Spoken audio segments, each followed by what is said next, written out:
혹시 서울에서 광주 가려면 어떻게 가요? KTX나 무궁화호처럼 기차? 아니면 버스? 요새는 프리미엄 버스도 생겼잖아요. 국내선 비행기 가격이 많이 내려가면서 비행기를 이용하는 사람도 많아졌죠.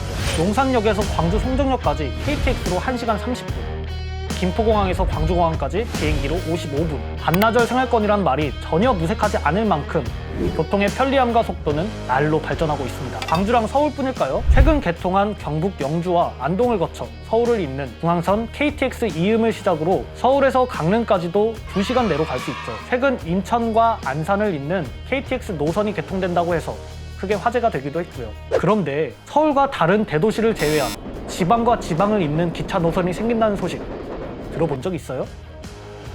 광주공항에서 갈 수 있는 도착지는 서울과 제주를 제외하고 또 어디가 있을까요? 정치, 경제, 사회, 문화 모든 분야가 집중되어 있어서 교통마저도 이곳으로 집중된다는 그곳. 오늘의 주제는 수도권과 지방의 기울어진 운동장, 대한민국 교통의 현실입니다.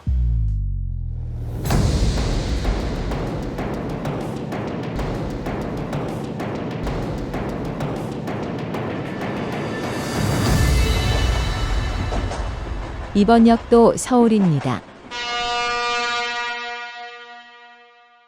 자, 그럼 혹시 서울 말고 제2의 도시 부산이나 대구에서는 어떻게 광주로 와야 하는지 알아요? 비행기, 기차, 버스? 사실 광주에서는 대구를 직통으로 가는 방법은 버스밖에 없어요. 부산까지는 하루에 딱 한 대, 광주 송정과 부전역을 잇는 무궁화호가 있기는 한데요. 무려 5시간 34분이 소요된다고 하네요. 대구까지는 그 무궁화호마저도 없고요. 광주역에서 동대구역을 가려면 광주역에서 셔틀 열차를 타고 광주 송정에서 오송까지 KTX를 타고 오송에서 동대구로 가는 KTX를 또 한 번 갈아타야 된다는 말이 되는 거예요. 내가 야구를 좋아하잖아. 부산, 대전, 서울, 인천 이런 야구장 다 가봤거든? 근데 대구만 가본 적이 없다? 거기는 가기가 너무 어려워. 실제로 우리나라 교통은 수도권에 집중화되어 있는 기형적인 모양새를 띠는데요. 특히 철도에서는 그 정도가 더 심합니다. 남부 내륙 간 동서를 잇는 철도는 아예 없는 것처럼 텅 비어 있거든요. 버스밖에 없어요. 도로 말고는 오가기도 힘든데 이런 상황에서 과연 고질적인 지역주의를 타파할 수 있을까요?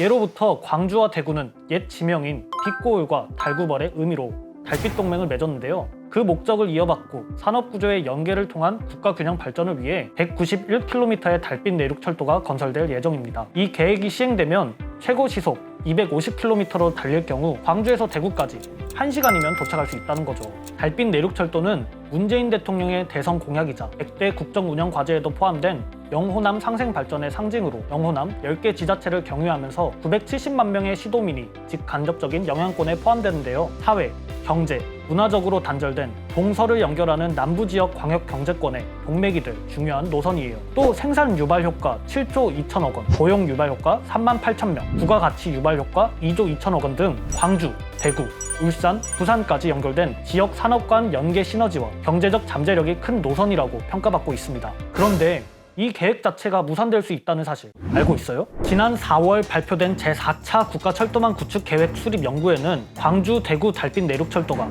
지난 1차, 2차, 3차 국가철도망 구축 계획과 마찬가지로 4차 국가철도망에서도 추가 사업으로 분류되었습니다. 사실상 미반영된 셈이죠. 번번이 발목을 잡는 건 경제성인데요. 기획재정부의 사전 예비 타당성 조사 수치가 0.485가 나오면서 비용 대비 편익이 낮다는 이유로 밀리고만 있는 것입니다. 달빛 내륙철도가 지나게 될 지자체들의 평균 지역 낙후도 순위는 112로 매우 낮습니다. 동착역인 대구와 광주를 제외하면 시 단위는 남원밖에 없을 정도로 담양, 함양, 장수 등 교통뿐 아니라 사회 경제적으로도 소외받고 있는 지역들이라는 거죠. 하지만 이런 경제성의 논리로만 접근한다면 국가 균형 발전이 가능하기나 할까요? 버스밖에 없어요. 실제로 2021년부터 25년까지 비수도권 신규 사업 투자 비율은 17%로 83%인 수도권에 비해 매우 처참한 비율입니다. 심지어 계속 사업 투자 비율은 비수도권 9%, 수도권 91%라는 수치를 기록하고 있고요. 경제성 없어, 사람 안 살아,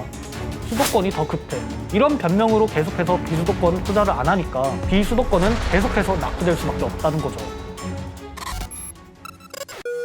접근성이 취약하다는 의미는 단순히 그 지역을 방문하는데 불편하다를 넘어서 실질적으로 지역 발전 저해에 영향을 끼치게 됩니다. 따라서 지역에서는 수요가 있는 곳에 공급을 하는 기존의 공식 대신에 공급을 통해 수요를 만들고 이러한 수요가 지역 발전의 물꼬가 되는 새로운 공식의 도입이 필요하다는 목소리가 나오고 있습니다. 접근성과 교통 유발 수요가 반영된 현 공급 후 수요의 원칙을 적용해야 인적, 물적 교류가 활성화되고 지역 경제가 살아나 비로소 경제성이 높아질 수 있다는 거죠. 우리 저번에 지역의 참견 소개할 때도 이사 가기 전에 거기에 있는 인프라나 문화시설 같은 거 살펴보잖아. 사람을 끌 수 있는 환경이 되어야 가든가 말든가 하지. 무작정 들어가는 사람이 어디 있어?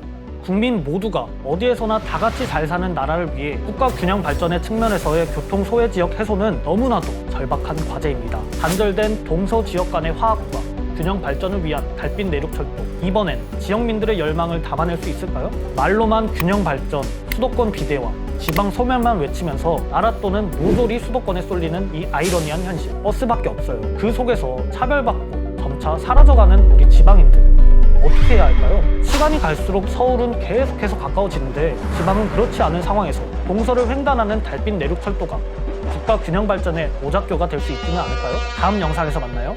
제발!